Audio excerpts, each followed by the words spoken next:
അരിയാഹാരവും കഴിച്ച് ചെരുപ്പും ധരിച്ചു നടക്കുന്ന ഭഗവാൻ. അതാരാന്ന് കണ്ടെത്തും വരെയുള്ളൂ അവന്റെ ആയുസ്.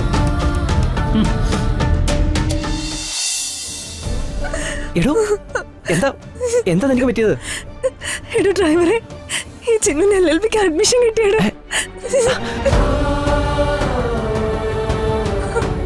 ഇപ്പൊ എന്നെ പ്രിൻസിപ്പൾ വിളിച്ചിരുന്നു. 10-ാം തീയതി സർട്ടിഫിക്കറ്റ് ഓണായിട്ട് ചെല്ലണമെന്ന്. സത്യം? ആ സത്യം.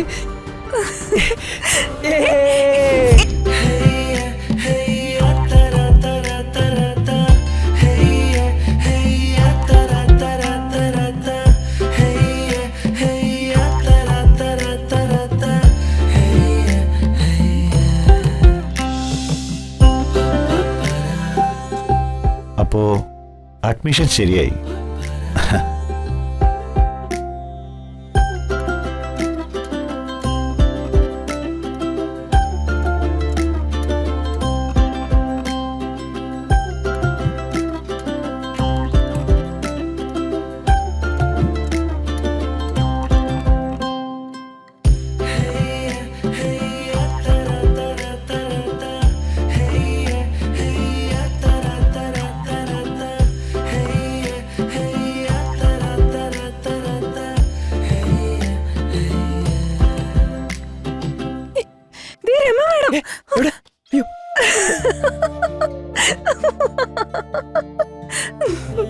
മാഷളെ, ഒരു അവസരം കിട്ടി അങ്ങ് ഉപയോഗിച്ചോളും.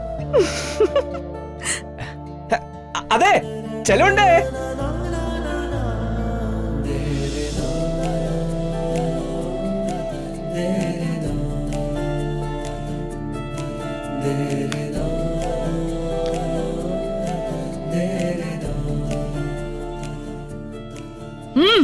എനിക്ക് തന്റെ ഒരു എക്സ്ക്യൂസും കേൾക്കണ്ട. താനൊക്കെ എന്ത് പ്രിൻസിപ്പളാണോ? എടോ, ഈ നാട്ടിൽ ഒരു കാര്യം ചെയ്യാനാണ് പാട്, ചെയ്യാതിരിക്കാനേ വളരെ എളുപ്പമാ. താൻ തന്നെ ഈ ഒരു കാര്യം ഒരു പ്രാവശ്യം എന്നോട് പറഞ്ഞിട്ടുള്ളതാ. ഒരാളുടെ അഡ്മിഷൻ റിജക്ട് ചെയ്യാൻ എന്തൊക്കെ കാരണങ്ങളുണ്ട്, പുതുതായി എന്തൊക്കെ കണ്ടുപിടിക്കാം.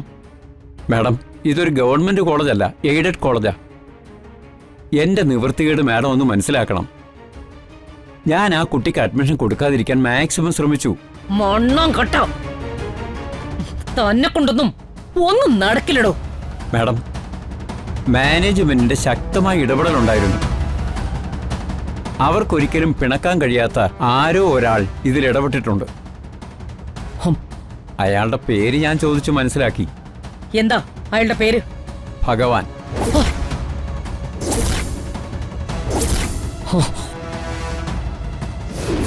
ഭഗവാനോ?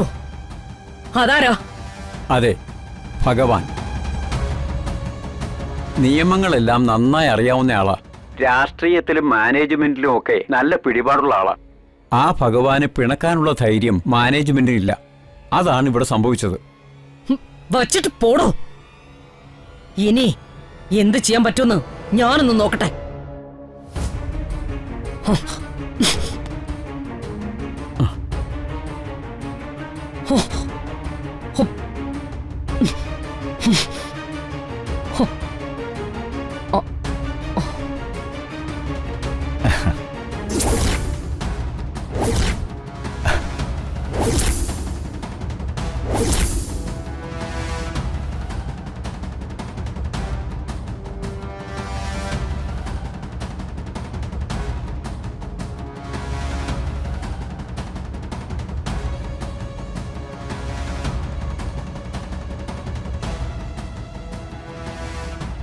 ചിന്നുവിന് LLBക്ക് അഡ്മിഷൻ കിട്ടിയല്ലേ? കൊലയാളിയുടെ മകളായ ചിന്നുവിനെ സഹായിക്കാൻ ഒരു ഭഗവാൻ അവതരിച്ചു എന്ന്. എത്ര വലിയ ഭഗവാനാണെങ്കിലും അവനെയും ഞാൻ പൂട്ടും. പാവങ്ങൾക്ക് ഭഗവാനെങ്കിലും വേണ്ടേ? ആ പാവപ്പെട്ട ചിന്നുവിനെ സഹായിക്കാൻ ഭൂമിയിൽ ആരും ഇല്ലാത്തോണ്ടാവും സാക്ഷാൽ ഭഗവാൻ തന്നെ അവതരിച്ചത്. കോളേജ് മാനേജ്മെന്റിനെ ഭീഷണിപ്പെടുത്തുന്ന ഭഗവാൻ. ഏതായാലും സ്വർഗത്തിൽ നിന്ന് അവതരിച്ച ഒന്നുമല്ല, ഭൂമിയിൽ തന്നെ ഉള്ളതാ. അരിയാഹാരവും കഴിച്ച് ചെരുപ്പും ധരിച്ച് നടക്കുന്ന ഭഗവാൻ. അതാരാന്ന് കണ്ടെത്തും വരെയുള്ളൂ അവന്റെ ആയുസ്.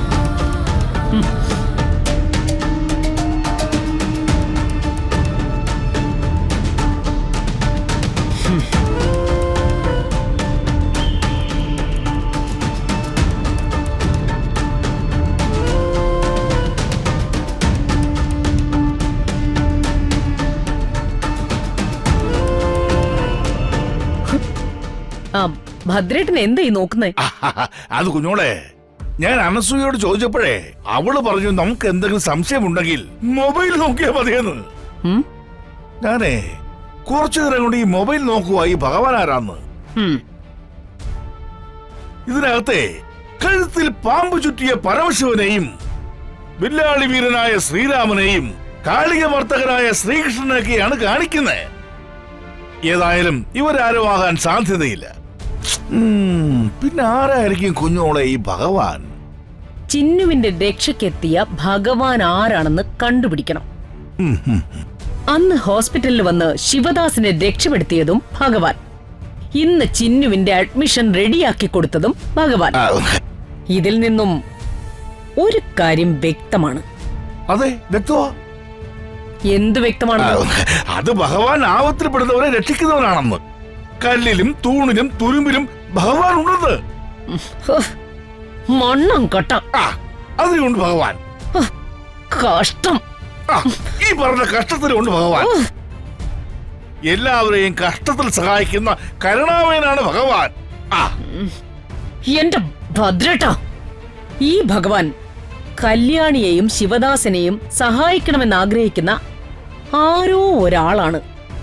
അതായത് അവരെ നന്നായിട്ട് അറിയുന്ന ആരോ ഒരാൾ. അത് ശരിയാണ് കുഞ്ഞോളെ, അതിന് സാധ്യതയുണ്ട്. ഭദ്രേട്ടൻ നേരത്തെ പറഞ്ഞതുപോലെ തൂണിലും തുരുമ്പിലും ഉണ്ടവൻ. അത് എനിക്ക് അങ്ങോട്ട് മനസ്സിലായില്ല. ഭദ്രേട്ട, ആ ഭഗവാൻ ചിലപ്പോ ഈ വീട്ടിലുള്ള ഒരാള് തന്നെ ആയിക്കൂടെ? അതും ശരിയാ. ഈ വീട്ടിലെ ആളാവാം. ഓ, എന്തായാലും കുഞ്ഞോളുടെ ബുദ്ധി സമ്മതിക്കണം. ആരായാലും ആ ഭഗവാനെ കുഞ്ഞോളുടെ ഭദ്രേട്ടൻ കണ്ടെത്തിയിരിക്കും.